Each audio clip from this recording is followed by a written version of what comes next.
அடுத்தது வந்து இதில் சில மேற்கோள்கள் கொடுத்துருக்காங்க இதே லெசனில், அதையும் பார்த்துருங்க. கிளாஸ் 6 இயல் 1 தான் கன்டினியூ பண்ணுறோம். யாமறிந்த மொழிகளிலே தமிழ் மொழி போல் இனிதாவதெங்கும் காணோம் அப்படின்னு யார் சொன்னாங்கன்னா பாரதியார்.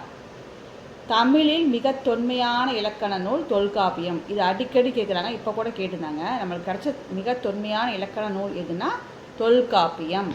அடுத்தது பார்த்திங்கன்னா தமிழன் கிளவியும் அதனோரற்றே அப்படின்னு எந்த இதில் மேற்கோள் வந்திருக்குன்னா, இந்த லைன் எங்கே வந்திருக்குன்னா தொல்காப்பியம். இதெல்லாம் ஞாபகம் வச்சுக்கணும். இது வந்து ஞாபகம் கிளவி நம்ம பழைய கிளவி அந்த மாதிரி ஞாபகம். அப்போ எப்படி இதுனா வயசானவங்க சொல்லுவாங்க. அப்போ தொல்காப்பியத்தை பழைய இலக்கண நூல் அப்படி ஏதாவது க்ளூ வச்சு ஞாபகம் வச்சுக்கோங்க. அடுத்து இமிழ் கடல் வேலியை தமிழ்நாடு ஆக்கிய இது நீ கருதினை ஆயின். அது வந்து எந்த இதில் வந்திருக்குன்னா கடல்வேலி ஞாபகம் வச்சுக்கோங்க. கடல்வேலி வந்து சிலப்பதிகாரம். இது எந்த காண்டம்ல வந்ததுன்னா வஞ்சிக்காண்டம். தமிழன் கண்டாய் இந்த லைன் இந்த மேற்கோள் எந்த நூலில் இடம்பெற்றதுன்னா அப்பர் தேவாரம். அடுத்து உயர்திணை அக்ரிணை வந்து நம்ம கிராமர் வரும்போது டீப்பாக பார்க்கலாம். உயர்திணை என்னென்ன அக்ரிணை என்னென்னு இந்த புக்கில் கொடுத்தது மட்டும் பார்த்துருவோம். இப்போ உயர்திணைக்கு ஆப்போசிட் வந்து தாழ்த்திணை. உயர்னா தாழ்தான்னு சொல்லுவோம். அப்படி சொல்லாமல் அதாவது உயர்வு அல்லாத திணை அப்படி அதை வந்து அக்ரிணை அப்படின்னு வந்து சொல்லுது. உயர்வு அல்லாத திணைக்கு வந்து அக்ரிணை அந்த மாதிரி வந்து ஒரு சிறப்பாக ஒரு பெயர் வச்சு சொல்கிறதுக்கு வந்து சொல்கிற வழக்கம் வந்து நம்ம தமிழ் மொழியில் தான் இருக்குங்கிறாங்க. உயர்திணைக்கு ஆப்போசிட்டு அக்ரிணை. இப்போ எடுத்துக்காட்டு பார்த்திங்கன்னா கசப்புக்காய். கசப்புக்காய்னா அந்த காய் என்ன கசக்கும் அப்படி சொல்லாமல் பாகற்காய்னு படிப்போம் இல்லையா, பாகற்காய். அப்போ என்ன அர்த்தம்?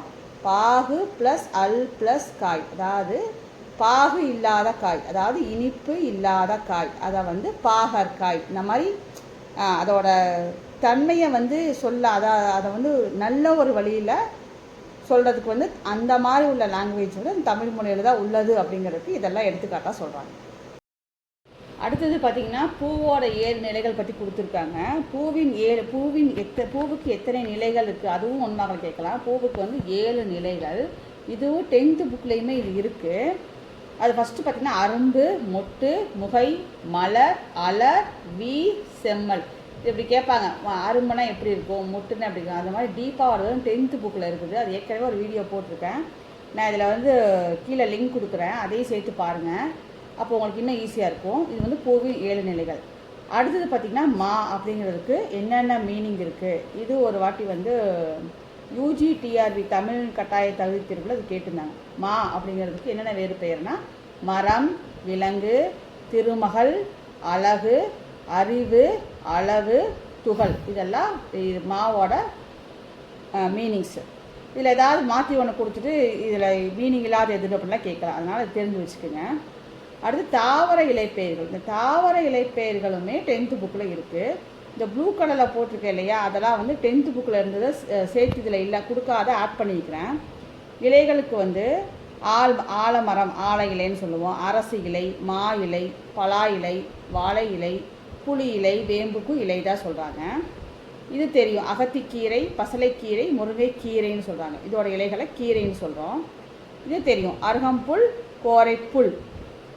அதே மாதிரி பார்த்திங்கன்னா நெல்தாள், வரகுத்தாள். நெல்லுனாலே தாள் தான் வரும். நெல்தாள், வரகுத்தாள். இது நம்மளுக்கு தெரியும். மல்லி தலைன்னு தான் சொல்லுவோம். அதே மாதிரி தோகை பார்த்திங்கன்னா சோளத்தோகை, கரும்பு தோகை, நாணல் தோகை.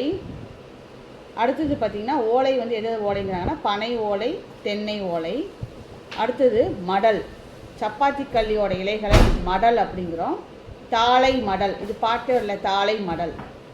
அடுத்து பாக்குக்கு இன்னொரு பேர் கமுகு. மீனிங் பார்த்துக்குங்க. பாக்கு, கமுகு. அதோட இலைகளை வந்து கூந்தல் அப்படிங்கிறாங்க. கூந்தல். பாக்கோட இலைகளை கூந்தல் அப்படிங்கிறாங்க. இந்த இலைப்பெயர்கள் வந்து ரொம்ப ரொம்ப முக்கியம். இதை டெய்லி ஒரு வாட்டி அப்படியே ஞாபகம் வச்சுட்டே வந்தீங்கன்னா உங்களுக்கு மறக்காது. ஏன்னா இதை வந்து இலைகள், குலை அந்த மாதிரி நிறைய டிவிஷன் வந்து 10th தமிழ் புக்கில் இருக்குது. அதனால் ஒவ்வொரு நாளைக்கு ஒவ்வொன்றா படிச்சுக்கலாம். ஆனால் இது வந்து 7th வந்திருக்கு, பார்த்துக்குங்க. சாரி 6th வந்திருக்கு, பார்த்துக்குங்க.